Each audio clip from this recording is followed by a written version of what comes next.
भाई मोदी जी अपने मनोभाव प्रकट करेंगे।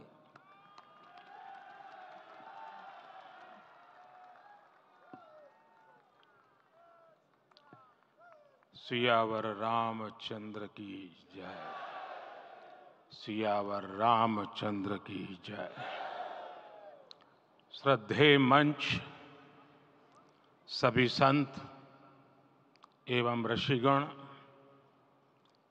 यहाँ उपस्थित और विश्व के कोने कोने में हम सबसे साथ जुड़े हुए सभी राम भक्त, आप सबको प्रणाम, आप सबको राम राम।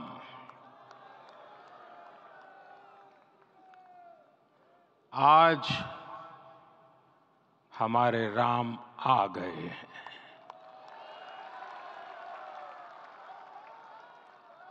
सदियों की प्रतीक्षा के बाद हमारे राम आ गए हैं।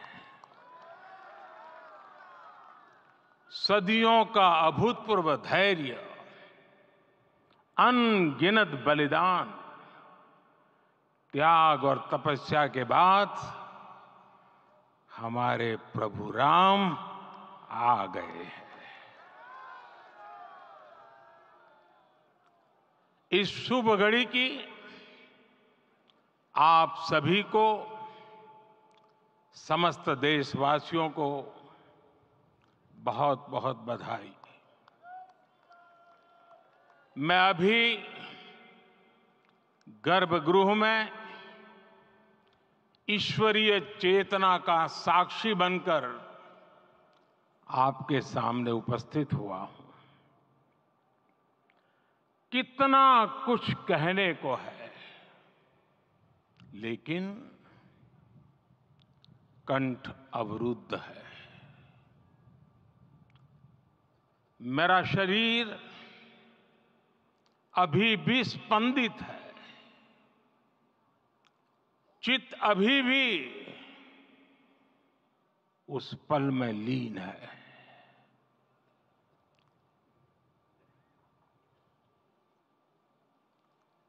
हमारे रामलला अब टेंट में नहीं रहेंगे।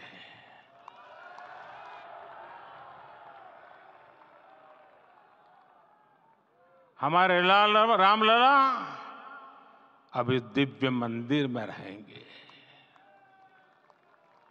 मेरा पक्का विश्वास है, अपार श्रद्धा है कि जो घटित हुआ है, इसकी अनुभूति देश के, विश्व के कोने कोने में राम भक्तों को हो रही होगी। ये क्षण अलौकिक है, ये पल पवित्रतम है। ये माहौल, ये वातावरण, ये ऊर्जा, ये घड़ी प्रभु श्री राम का हम सब पर आशीर्वाद है। 22 जनवरी 2024 का ये सूरज एक अद्भुत आभा लेकर आया है। 22 जनवरी 2024 ये कैलेंडर पर लिखी एक तारीख नहीं, ये एक नए काल चक्र का उद्गम है।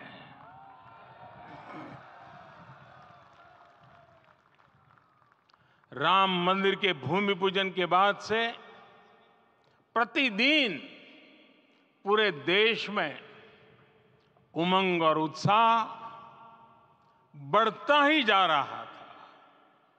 निर्माण कार्य देख देशवासियों में हर दिन एक नया विश्वास पैदा हो रहा था। आज हमें सदियों के उस धैर्य की धरोहर मिली है। आज हमें श्री राम का मंदिर मिला है। गुलामी की मानसिकता को तोड़कर उठ खड़ा हो राष्ट्र, अतीत के हर दंश से हौसला लेता हुआ राष्ट्र ऐसे ही नव इतिहास का सृजन करता है। आज से 1000 साल बाद भी लोग आज की इस तारीख की, आज के इस पल की चर्चा करेंगे। और ये कितनी बड़ी राम कृपा है कि हम सब इस पल को जी रहे हैं, इसे साक्षात घटित होते देख रहे हैं। आज दिन दिशाएं, दिग दिगंत सब दिव्यता से परिपूर्ण है। ये समय सामान्य समय नहीं है। ये काल के चक्र पर सर्वकालिक शाही से अंकित हो रही अमिट स्मृति रेखाएं हैं। साथियों, हम सब जानते हैं कि जहां राम का काम होता है, वहां पवन पुत्र हनुमान अवश्य विराजमान होते हैं। इसलिए मैं राम भक्त हनुमान और हनुमान गढ़ी को भी प्रणाम करता हूं। मैं माता जानकी, लक्ष्मण जी, भरत, शत्रुघ्न सबको नमन करता हूं। मैं पावन अयोध्यापुरी और पावन सरयू को भी प्रणाम करता हूं। मैं इस पल दैवीय अनुभव कर रहा हूं कि जिनके आशीर्वाद से ये महान कार्य पूरा हुआ है। वे दिव्य आत्माएं, वे दैवीय विभूतियां भी इस समय हमारे आसपास उपस्थित है। मैं इन सभी दिव्य चेतनाओं को भी कृतज्ञता पूर्वक नमन करता हूं। मैं आज प्रभु श्री राम से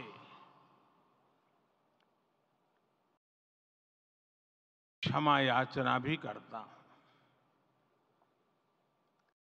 हमारे पुरुषार्थ, हमारे त्याग, तपस्या में कुछ तो कमी रह गई होगी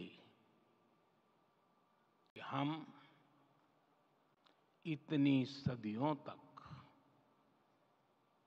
ये कार्य कर नहीं पाए। आज वो कमी पूरी हुई है।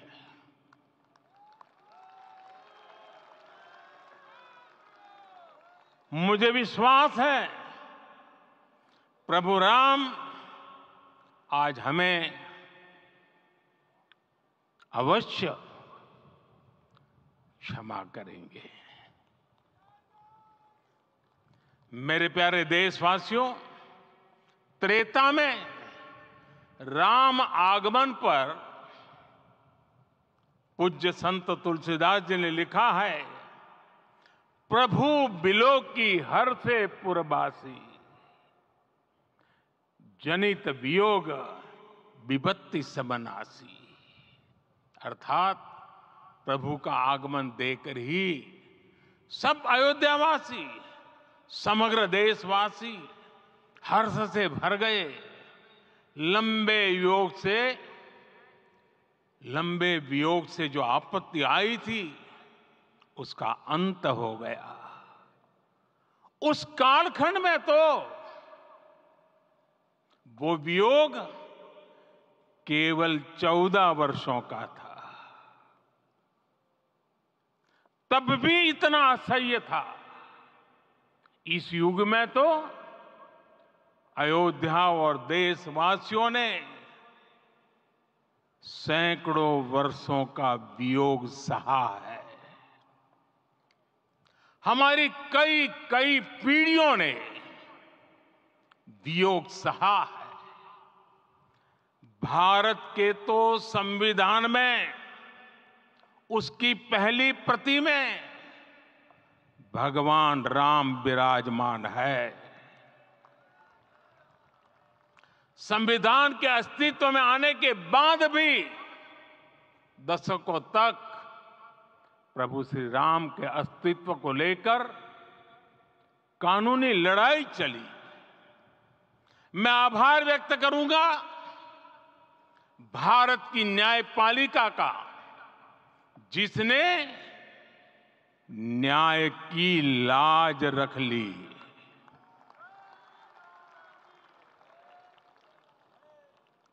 न्याय के पर्याय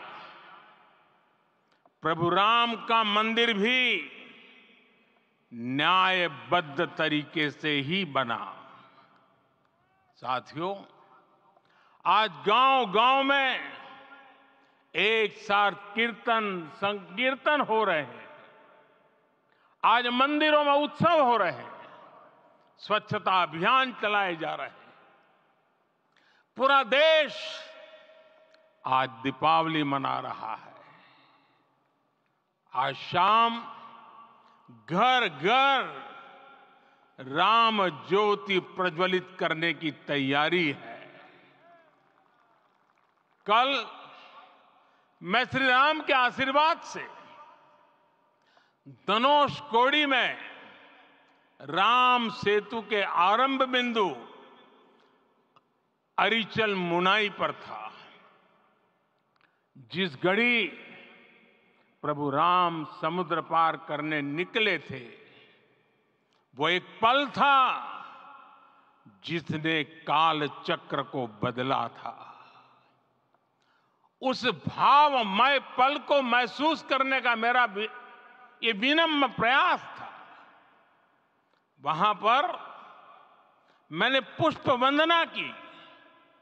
वहां मेरे भीतर एक विश्वास जगा कि जैसे उस समय काल चक्र बदला था, उसी तरह अब काल चक्र फिर बदलेगा और शुभ दिशा में बढ़ेगा। अपने 11 दिन के व्रत अनुष्ठान के दौरान मैंने उन स्थानों का चरण स्पर्श करने का प्रयास किया जहां प्रभु राम के चरण पड़े थे। चाहे वो नासिक का पंचवटी धाम हो, केरला का पवित्र त्रिपायर मंदिर हो, आंध्र प्रदेश में लेपाक्षी हो, श्रीरंगम में रंगनाथ स्वामी मंदिर हो, रामेश्वरम में श्री रामनाथ स्वामी मंदिर हो, या फिर धनुषकोडी। मेरा सौभाग्य है कि इसी पुनीत पवित्र भाव के साथ मुझे सागर से सरयू तक की यात्रा का अवसर मिला। सागर से सरयू तक हर जगह राम नाम का वही उत्सव भाव छाया हुआ है। प्रभु राम तो भारत की आत्मा के कण कण से जुड़े हुए हैं। राम भारतवासियों के अंतर मन में विराजे हुए हैं। हम भारत में कहीं भी किसी की अंतरात्मा को छुएंगे तो इस एकत्व की अनुभूति होगी, और यही भाव सब जगह मिलेगा। इससे उत्कृष्ट, इससे अधिक देश को समायोजित करने वाला सूत्र और क्या हो सकता है। मेरे प्यारे देशवासियों, मुझे देश के कोने कोने में अलग अलग भाषाओं में रामायण सुनने का अवसर मिला है, लेकिन विशेषकर पिछले 11 दिनों में रामायण अलग अलग भाषा में अलग राज्यों से मुझे विशेष रूप से सुनने का मौका मिला। राम को परिभाषित करते हुए ऋषियों ने कहा है, रमन्ते यस्मिन् इति रामः, अर्थात जिसमें रम जाए वही राम है। राम लोक की स्मृतियों में, पर्वत से लेकर परंपराओं में सर्वत्र समाये हुए हैं। हर युग में लोगों ने राम को जिया है। हर युग में लोगों ने अपने अपने शब्दों में अपनी अपनी तरह से राम को अभिव्यक्त किया है। और ये राम रस जीवन प्रवाह की तरह निरंतर बहता रहता है। प्राचीन काल से भारत के हर कोने के लोग राम रस का आचमन करते रहे हैं। राम कथा असीम है और रामायण भी अनंत है। राम के आदर्श, राम के मूल्य, राम की शिक्षाएं सब जगह एक समान है। प्रिय देशवासियों, आज इस ऐतिहासिक समय में देश उन व्यक्तित्वों को भी याद कर रहा है जिनके कार्य और समर्पण की वजह से आज हम ये शुभ दिन देख रहे हैं। राम के इस काम में कितने ही लोगों ने त्याग और तपस्या की पराकाष्ठा करके दिखाई है। उन अनगिनत राम भक्तों के, उन अनगिनत कार सेवकों के और उन अनगिनत संत महात्माओं के हम सब ऋणी हैं। साथियों, आज का ये अवसर उत्सवता का क्षण तो है ही, लेकिन इसके साथ ही यह क्षण भारतीय समाज की परिपक्वता के बोध का भी क्षण है। हमारे लिए ये अवसर सिर्फ विजय का नहीं, विनय का भी है। दुनिया का इतिहास साक्षी है कि कई राष्ट्र अपने ही इतिहास में उलझ जाते हैं। ऐसे देशों ने जब भी अपने इतिहास की उलझी हुई गांठों को खोलने का प्रयास किया, उन्हें सफलता पाने में बहुत कठिनाई आई, बल्कि कई बार तो पहले से ज्यादा मुश्किल परिस्थितियां बन गई। लेकिन हमारे देश ने इतिहास की इस गांठ को जिस गंभीरता और भावुकता के साथ खोला है, वो ये बताती है कि हमारा भविष्य हमारे अतीत से बहुत सुंदर होने जा रहा है। वो भी एक समय था जब कुछ लोग कहते थे कि राम मंदिर बना तो आग लग जाएगी। ऐसे लोग भारत के सामाजिक भाव की पवित्रता को नहीं जान पाए। रामलला के इस मंदिर का निर्माण भारतीय समाज के शांति, धैर्य, आपसी सद्भाव और समन्वय का भी प्रतीक है। हम देख रहे हैं ये निर्माण किसी आग को नहीं, बल्कि ऊर्जा को जन्म दे रहा है।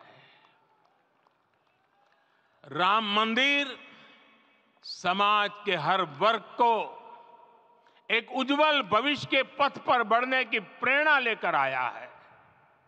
मैं आज उन लोगों से आह्वान करूंगा, आइए आप महसूस कीजिए, अपनी सोच पर पुनर्विचार कीजिए। राम आग नहीं है, राम ऊर्जा है। राम विवाद नहीं, राम समाधान है। राम सिर्फ हमारे नहीं है, राम तो सबके हैं। राम वर्तमान नहीं, सिर्फ वर्तमान ही नहीं, राम अनंत काल है।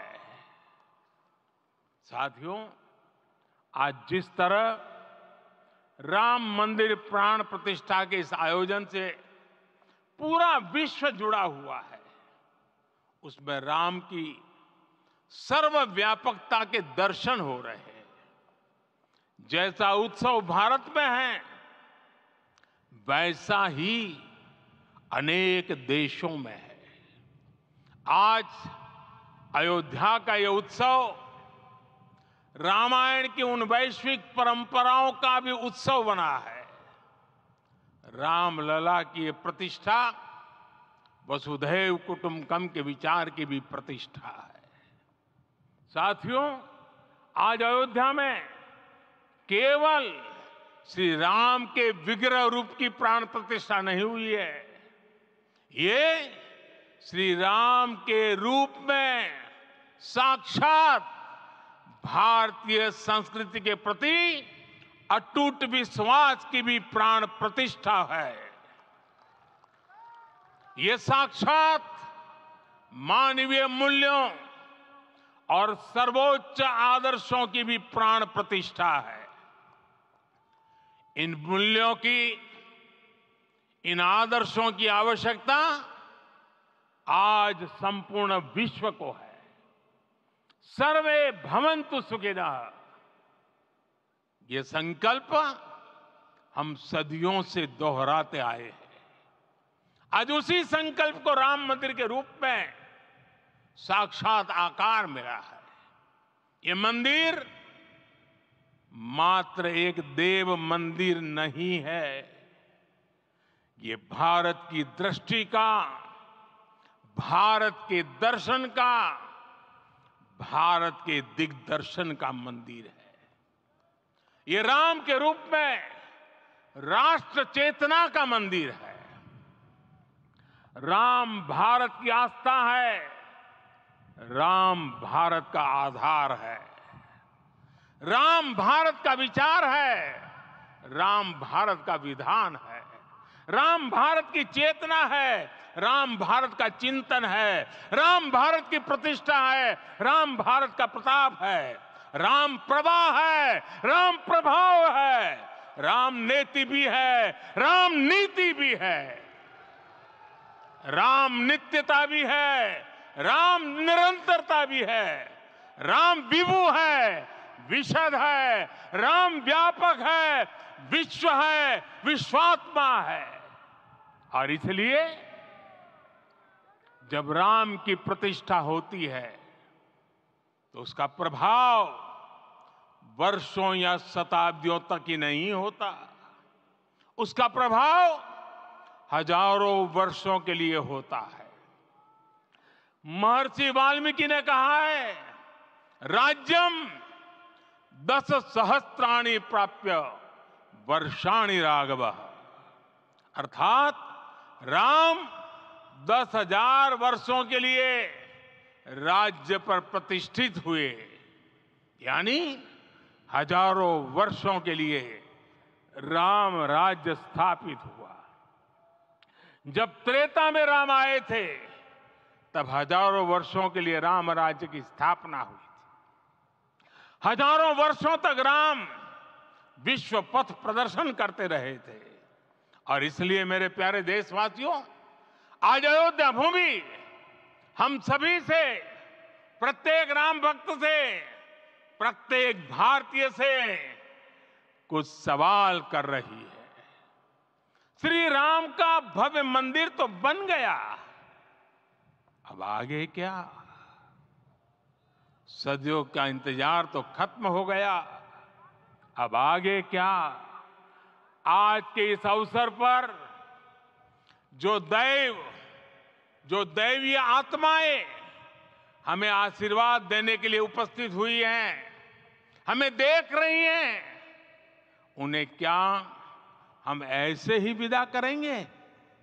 नहीं, कदापि नहीं। आज मैं पूरे पवित्र मन से महसूस कर रहा हूं कि काल चक्र बदल रहा है। ये सुखद संयोग है कि हमारी पीढ़ी को एक कालजयी पथ के शिल्पकार के रूप में चुना गया है। 1000 वर्ष बाद की पीढ़ी राष्ट्र निर्माण के हमारे आज के कार्यों को याद करेगी। इसलिए मैं कहता हूं, यही समय है, सही समय है।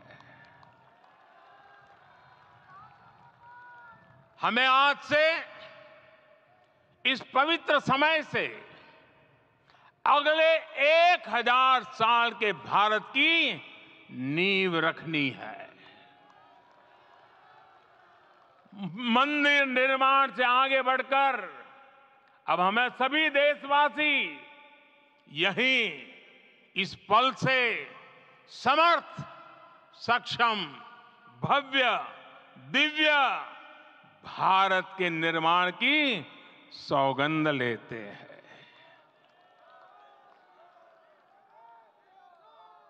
राम के विचार मानस के साथ ही जनमानस में भी हो, यही राष्ट्र निर्माण की सीढ़ी है। साथियों, आज के युग की मांग है कि हमें अपने अंतःकरण को विस्तार देना होगा। हमारी चेतना का विस्तार देव से देश तक, राम से राष्ट्र तक होना चाहिए। हनुमान जी की भक्ति, हनुमान जी की सेवा, हनुमान जी का समर्पण, ये ऐसे गुण हैं जिन्हें हमें बाहर नहीं खोजना पड़ता। प्रत्येक भारतीय में भक्ति, सेवा और समर्पण के भाव समर्थ, सक्षम, भव्य, दिव्य भारत का आधार बनेंगे। और यही तो है देव से देश और राम से राष्ट्र की चेतना का विस्तार।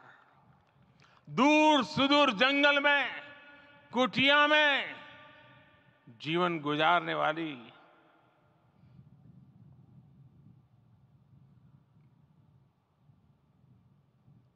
मेरी आदिवासी मां शबरी का ध्यान आते ही अप्रतिम विश्वास जागृत होता है।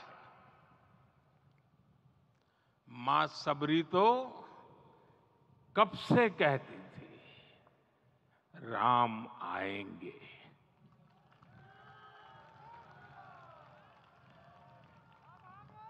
प्रत्येक भारतीय में जन्मा यही विश्वास समर्थ, सक्षम, भव्य भारत का आधार बनेगा। और यही तो है देव से देश और राम से राष्ट्र की चेतना का विस्तार। हम सब जानते हैं कि निषाद राज की मित्रता सभी बंधनों से परे है। निषाद राज का राम के प्रति सम्मोहन, प्रभु राम का निषाद राज के लिए अपनापन कितना मौलिक है। सब अपने हैं, सभी समान है। प्रत्येक भारतीय में अपनत्व की, बंधुत्व की ये भावना समर्थ, सक्षम, भव्य, दिव्य भारत का आधार बनेगी। और यही तो है देव से देश और राम से राष्ट्र की चेतना का विस्तार। साथियों, आज देश में निराशा के लिए रत्ती भर भी स्थान नहीं है। मैं तो बहुत सामान्य हूं, मैं तो बहुत छोटा हूं। अगर कोई ये सोचता है तो उसे गिलहरी के योगदान को याद करना चाहिए। गिलहरी का स्मरण ही हमें हमारी इस हिचक को दूर करेगा, हमें सिखाएगा कि छोटे बड़े हर प्रयास की अपनी ताकत होती है, अपना योगदान होता है। और सबके प्रयास की यही भावना समर्थ, सक्षम, भव्य, दिव्य भारत का आधार बनेगी। और यही तो देव से देश और राम से राष्ट्र का, राष्ट्र की चेतना का विस्तार। साथियों, लंकापति रावण प्रकांड ज्ञानी थे, अपार शक्ति के धनी थे, लेकिन जटायु जी की मूल्य निष्ठा देखिए। वे महाबली रावण से भिड़ गए। उन्हें भी पता था कि वो रावण को परास्त नहीं कर पाएंगे, लेकिन फिर भी उन्होंने रावण को चुनौती दी।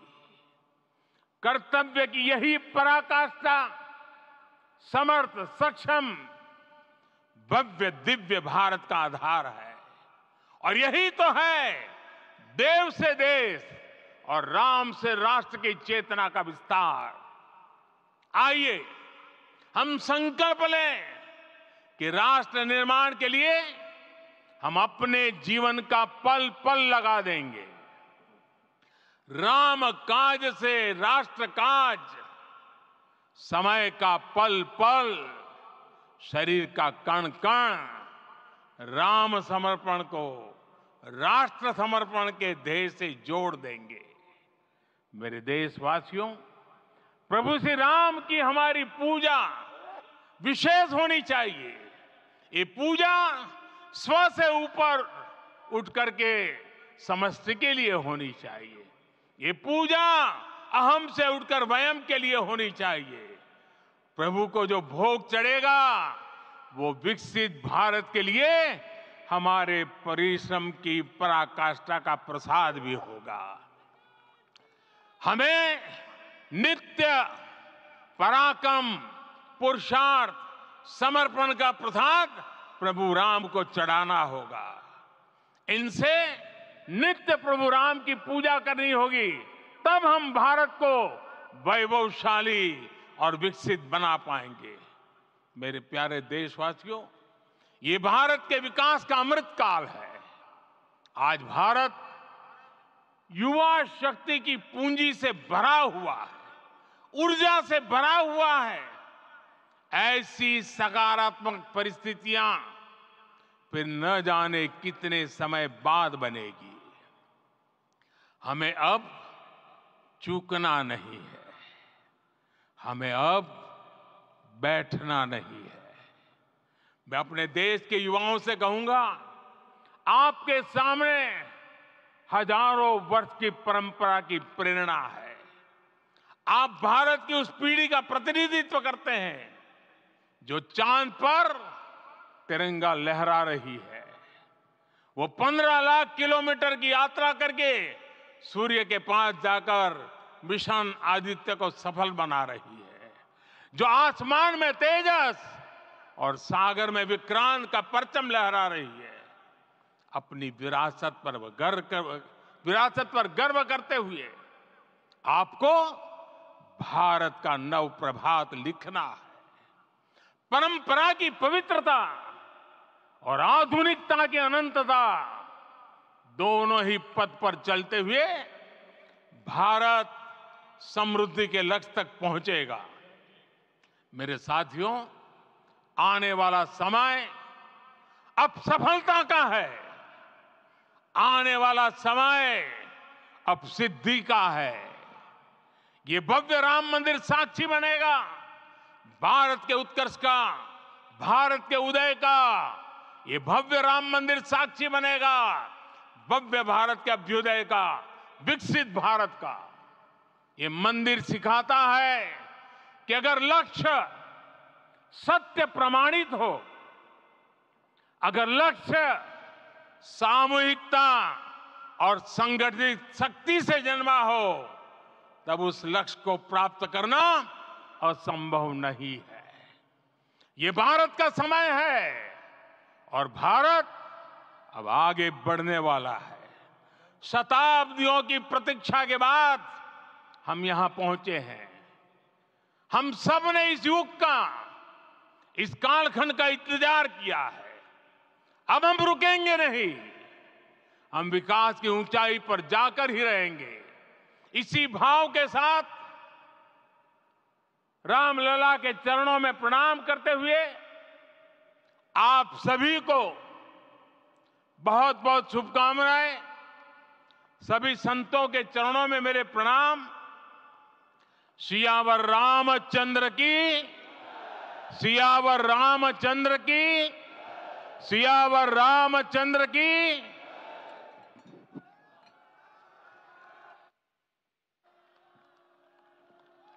मैं आपसे निवेदन करूंगा, अभी थोड़ा आसन ग्रहण करिए। माननीय प्रधानमंत्री जी यहाँ से कुबेर टीला की ओर प्रस्थान करेंगे।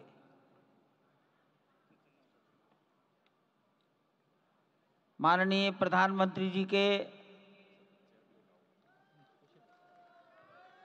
यहाँ से स्थान से प्रस्थान के पश्चात